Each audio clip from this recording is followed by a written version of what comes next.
Okay, here we are starting the recording. We'll get going here. Which of the following statements about Hinduism is not correct? Hinduism has a caste system, so letter A is not correct. But remember, look at the rest of the answers because of what I could do is change this around. Hinduisms do have a great freedom in how they choose to worship. Remember, under Hinduism, there's no temples, there's no real set leadership. People can have home shrines. And then the other facts, like the Vedas or the Holy Scripts, it's ethnic and polytheistic. Those are all true. So make sure you understand those other statements. Shia and Sunni, where do you find them? Sunni are the more dominant, and they're more dominant in pretty much all the countries, with the exception of Iraq and Iran. Iraq and Iran are mainly Shia. And in Iran, I'm sorry, in Iraq, Saddam Hussein was Sunni and he was in charge and he used the Sunni against the Shia, even though the Shia are the majority.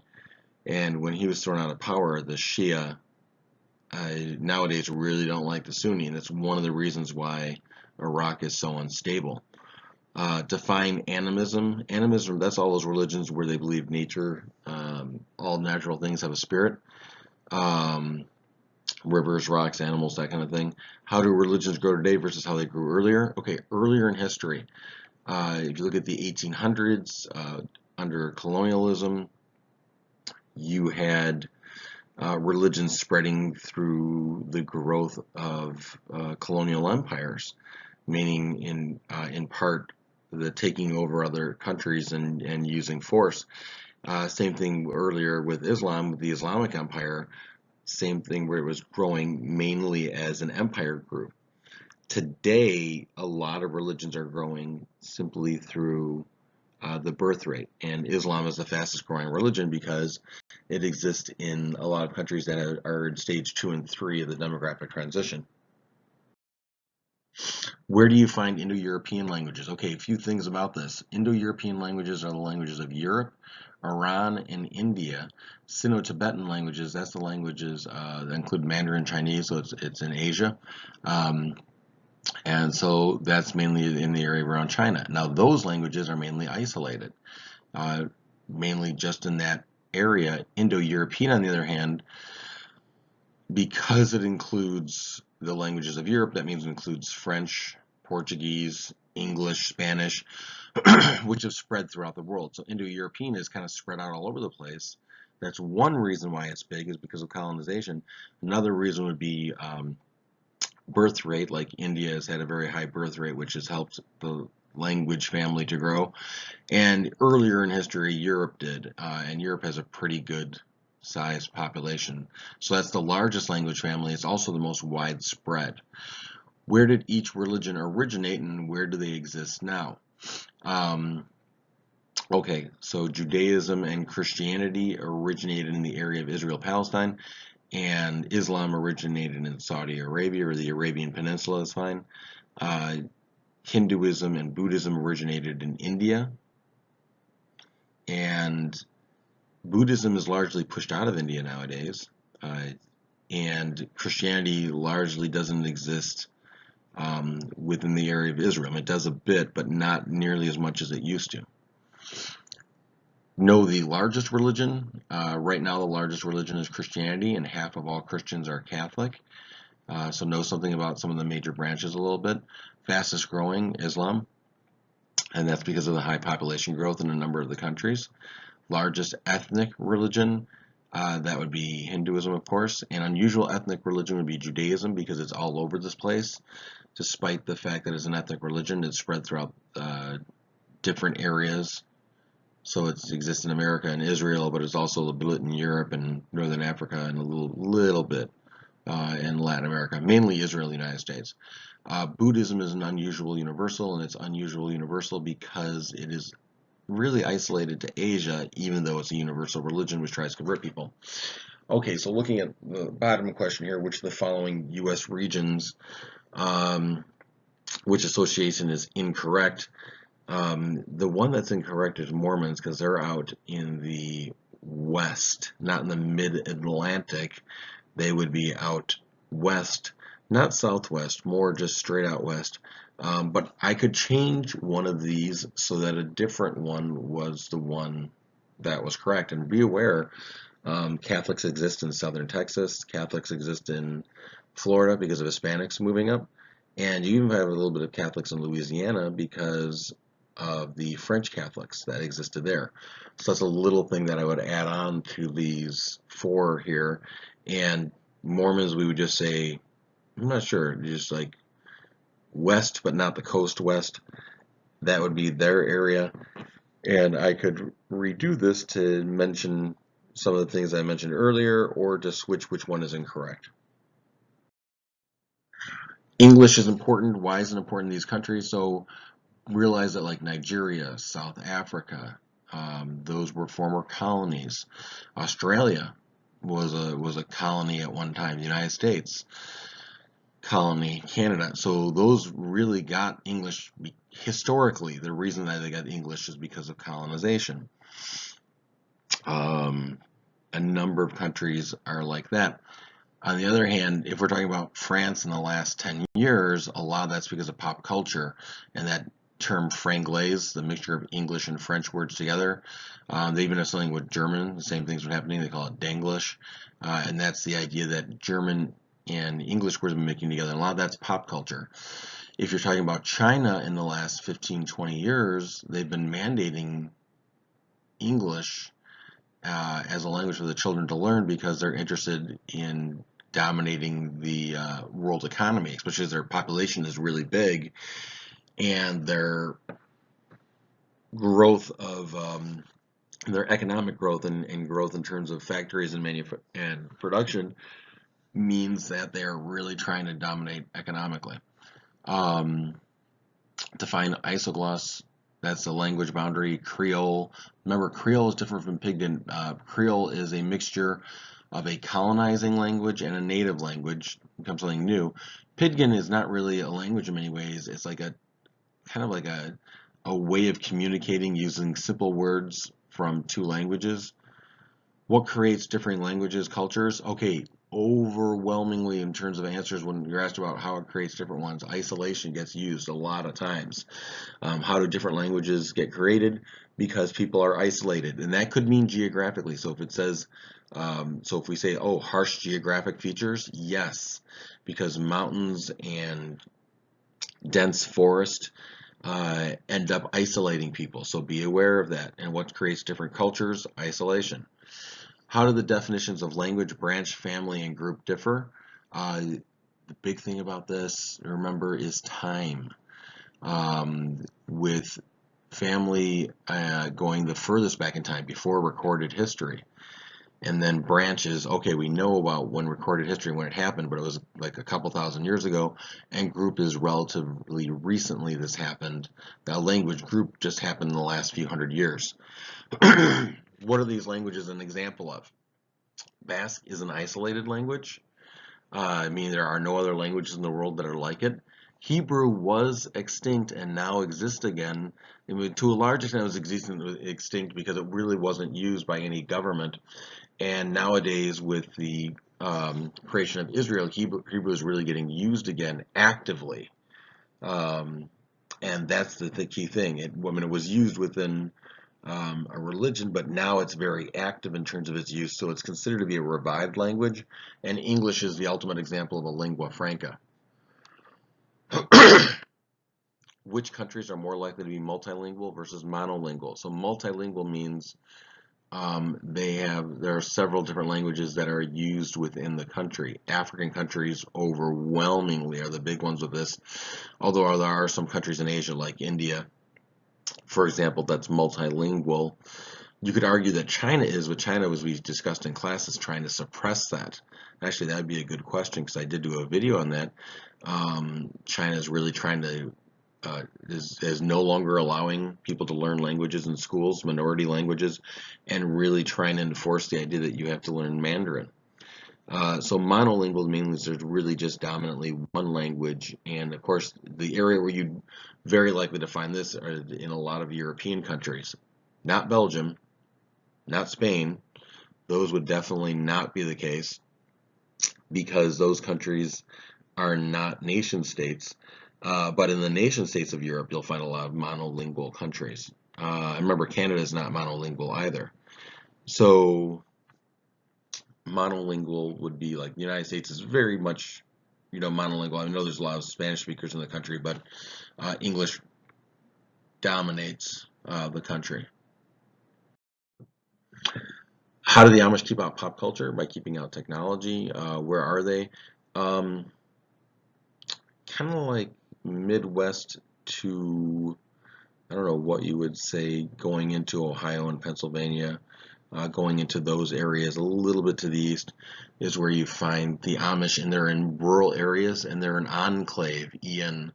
They're an enclave because they're the existing communities surrounded, usually in rural communities, surrounded by people who are different. That makes them an enclave. Lindsborg, Kansas, this is where an area where they re-emphasize their Swedish background. And one of the results of that is that's neolocalism. Microbreweries was an example of this. Now, so what is neolocalism? All right, I'm going to give you a couple of definitions for this.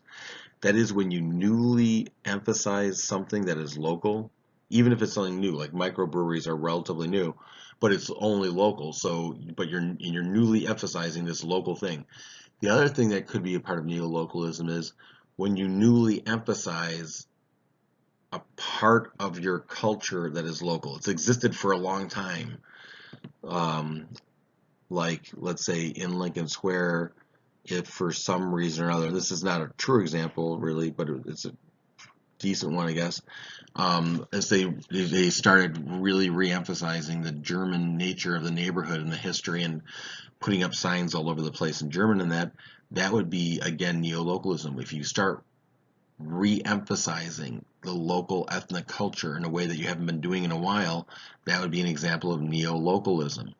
Um, and as I said, Lindsborg, Kansas is used by the books and microbreweries. What are food taboos for Islam?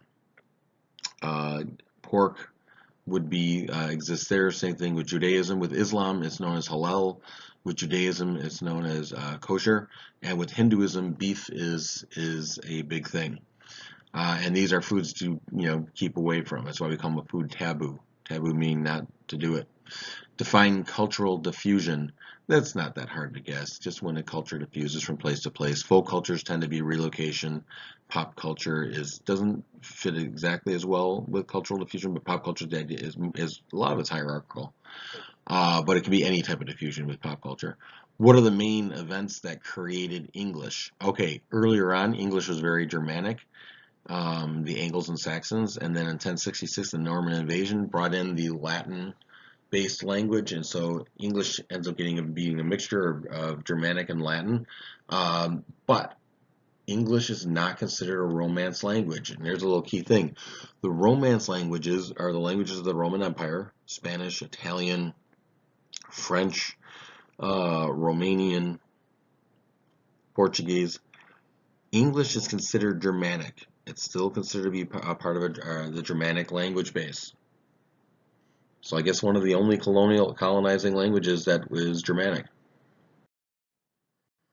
Forced assimilation of Native Americans would correspond to, I think this is pretty easy for you to get, government efforts to discourage Native practices. What set folk cultures apart from pop culture? There's a lot of things. There's a lot of questions on this, but remember, folk culture does not change over time. Pop culture does. Folk culture changes when you go from one area to another area. Pop culture tries not to as much as possible. Folk culture is all about is linked to one ethnic group. You can say it's ethnically homogeneous, whereas pop culture wants to appeal to everyone. Pop culture creates a uniform landscape. Folk culture, maybe in a little local area, would create a uniform landscape, but then it would be different from if you went to a different area, then it would look different. Only in its little local area does folk culture create a uniform landscape, and only within that ethnic group. But really, in the big picture, in a larger scale, it does not create a uniform landscape. Values, pop culture, people would say, doesn't really link to a set value. It's trying to appeal to everyone. So in many ways, it wants to get rid of ethnic values. Probably the only value of pop culture is equality, in the sense that it wants to try and appeal to everyone equally.